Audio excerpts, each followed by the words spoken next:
A fiery plane crash that was caught on camera in the San Juan Islands prompted a search in the waters around Orcas Island for the pilot. Former Apollo 8 astronaut William Anders was flying when the plane went down.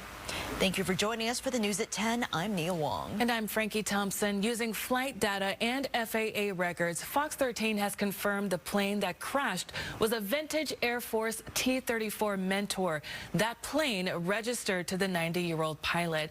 Fox 13's Jennifer Dowling talked to members of the San Juan Island community and joins us live from Burlington with more details on the search and Anders' life.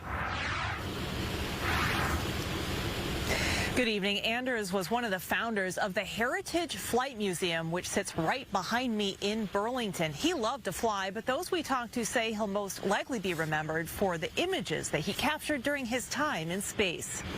This was the video captured of former astronaut William "Bill" Anders' plane going down in the waters near Jones and Orcas Island at around 11:40 Friday morning.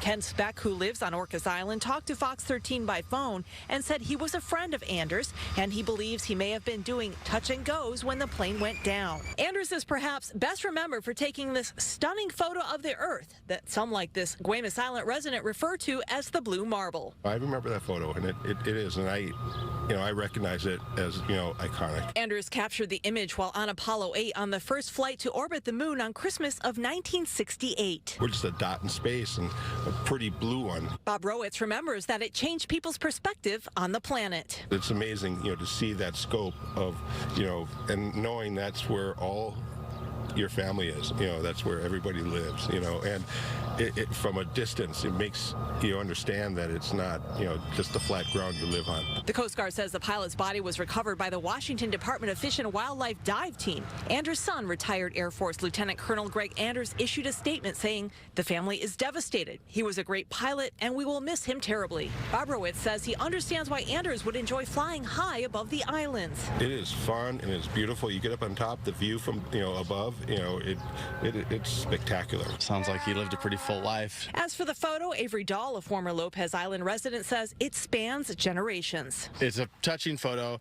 I mean, it's interesting as we're kind of re-entering a time of space travel here. We're trying to put people back on the moon. So it's an interesting time to lose an astronaut like that.